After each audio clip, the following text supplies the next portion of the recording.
Chapter 4. Is he even human? Trouble. Already. Fang Yu frowned slightly and asked, "What's the matter?" "Hey, let's talk outside. It's not appropriate to discuss it here," He Donglin replied with a faintly threatening smile. Fang Yu didn't say much, simply nodding in agreement. He followed He Donglin and a few others to the staircase landing. Standing beside He Donglin were 4 other boys, his usual lackeys. Together, the 5 of them surrounded Fang Yu. He Donglin stood in front of Fang Yu, speaking in a condescending tone. "Fang Yu, do you know Tang Xiaoru or not?" "I've met her once before, but I wouldn't say I know her," Fang Yu replied truthfully. "You don't know her? Then why would Tang Xiaoru transfer to our class, and specifically request to sit with you?" He Donglin demanded. His tone was sharp and unfriendly. But Fang Yu didn't seem to care. "Because she needs my help," Fang Yu answered again. "Tang Xiaoru needs your help? Ha ha ha, are you joking? A wealthy heiress like Tang Xiaoru needing anything from a loser like you?" He Donglin mocked with a sneer. His 4 lackeys burst into laughter, echoing his ridicule. Fang Yu simply smiled back, saying nothing. After laughing for a while, He Donglin pressed on. "Fang Yu, tell me the truth. Does Tang Xiaoru have some sort of dirt on you?" "No," Fang Yu shook his head. "Really? Nothing at all." He Donglin stared intently at Fang Yu's face, trying to read him. Fang Yu didn't bother to respond this time. "Hey, I know you won't admit it, but I don't care. Figure out a way to change seats. Tomorrow, when I walk into the classroom, I don't want to see Tang Xiaoru sitting next to you. Got it?" He Donglin ordered in a commanding tone. "I'll try," Fang Yu said with a yawn. "Can I go now? I'm hungry." "You can go, but you'd better remember what I said. If you don't blame me for forgetting that we've been classmates for 2 years," He Donglin said with a cold smile. Thanks to his family's wealth, and the gang of lackeys always around him, He Donglin had always been an arrogant and domineering figure in class too. No one in the class dared to cross him. To He Donglin, Fang Yu was nothing but a nobody, an insignificant loser, who posed no threat at all. As Fang Yu strolled away leisurely, Hu Tao, one of the lackeys, turned to He Donglin. "You're just letting him walk away. I think he definitely knows something about Tang Xiaoru. If we could find out, you might even get her too. Don't rush. There are too many people around right now, and we can't make a move here. Don't worry, if that loser doesn't comply, we'll have plenty of chances to educate him," He Donglin replied coldly. Back at the classroom door, Lu Dong was waiting for Fang Yu. Seeing him return unharmed, Lu Dong breathed a sigh of relief. "Fang Yu, if He Donglin ever asks you to go out with him alone again, don't go, no matter what. Just refuse. That guy is nothing but trouble," Lu Dong warned. "Oh," Fang Yu responded with a nod. "You probably don't realize this, but He Donglin's family owns a construction company, and his father has significant influence in Zhonghai City. Ordinary people like us can't afford to mess with them," Liu Dong added urgently, noticing Fang Yu's indifferent attitude. Fang Yu remained silent.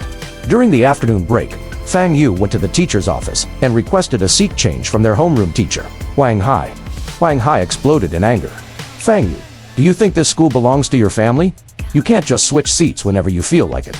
And honestly, with someone like you sitting next to Tang Xiaoru, you should count yourself lucky and stop complaining." It was clear that in Wang Hai's eyes, Tang Xiaoru's words carried far more weight than Fang Yu's. His request to change seats was flatly denied. Since that was the case, Fang Yu decided to let it go. Returning to the classroom, he sat back in his seat. Throughout the entire afternoon, He Donglin and Hu Dao turned around multiple times, shooting threatening glances at him as a reminder. When the dismissal bell rang, Tang Xiaoru packed her bag and smiled warmly at Fang Yu. "Fang Yu, see you tomorrow. I'll be sure to help you with your studies in the days to come." Fang Yu ignored her, but everyone around them heard her loud and clear.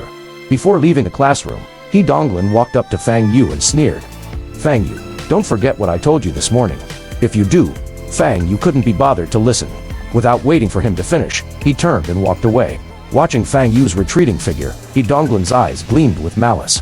"A worthless nobody dares to disrespect me. He Donglin, Boss Donglin, should we follow him now and teach him a lesson?" "Who?" Dao asked from the side. He Donglin waved dismissively and replied coldly, "No need. If Fang Yu doesn't want to change seats, we'll just give him a little push." Near Fang Yu's home in the urban village, there were several small hills. At the foot of one of these hills, Fang Yu had a vegetable garden, where he grew a variety of greens. Every 2 days, he would water the plants and pick some vegetables to cook for his meals. Today was no different. Fang Yu went to his garden, carrying 2 buckets to fetch water from a nearby stream. As he lowered the buckets into the stream, Fang Yu noticed that the usually clear water was now covered with a blackish-red liquid. At the same time, a faint metallic smell of blood lingered in the air. Blood was floating on the surface of the stream. Damn it. The clear stream is ruined by blood. Fang Yu frowned, stood up, and began walking upstream to investigate. As Fang Yu crossed a small slope, he spotted a woman about 30 meters ahead. She was dressed in a slightly tattered black office uniform, clutching her left arm, and staggering along the edge of the stream. The blood contaminating the water was dripping from her wounded arm. Seeing Fang Yu, the woman's eyes lit up with a glimmer of hope. Summoning all her strength, she cried out, "Help! Help me!" A deep male voice echoed from behind her. "Ji Rumei, Miss Yang wants you dead. No one can save you today." Two men in black suits and sunglasses were pursuing her, stopping about 20 meters behind her. Each held a pistol equipped with a silencer. "Fang, you had no intention of getting involved."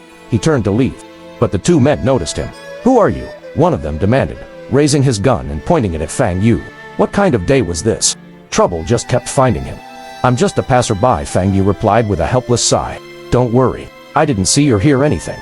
Hearing his words, the injured woman's hope dimmed, and despair consumed her. The two men exchanged glances, a murderous intent flickering in their eyes. What they had just said couldn't be allowed to leak. Out here in the wilderness, killing one person was the same as killing two. "Kid, blame your bad luck," the man with the raised gun said as he pulled the trigger. A bullet shot straight toward Fang Yu's chest. In a flash, Fang Yu vanished from where he stood. The bullet missed entirely. "Why do you have to provoke me? I was just trying to fetch some water from my vegetable garden." Fang Yu's voice floated through the air. Before the two men could react, Fang Yu reappeared less than a meter in front of them. With a casual motion, Fang Yu raised his right hand and slapped the first man across the face. Crack. The man's head twisted a full 180 degrees, his features grotesquely contorted. Blood dribbled from his mouth as he collapsed, lifeless. The other man, witnessing this, was paralyzed with fear. Screaming, he tried to run, but Fang Yu didn't give him the chance. With a single punch to the man's left chest, there was a sickening crunch of shattering bones. The second man fell instantly, his eyes bulging with terror, lifeless on the ground. Two living, breathing men had turned into corpses in less than 5 seconds. Fang Yu's expression remained unchanged, as calm as still water. He hadn't planned to intervene, and had even assured them he wouldn't say a word. But they had insisted on silencing him. His philosophy was simple: if you don't touch me, I won't touch you. But if you do, I will make sure you pay the price. With the two men dealt with, Fang Yu turned to the injured woman. She stared at him wide-eyed, frozen in shock. The assassins had been eliminated just like that. Who was this man? Was he even human? Having lost a significant amount of blood, the woman was already weak. Now, overwhelmed by what she had just witnessed, her mind faltered. Deprived of sufficient blood flow, she fainted on the spot.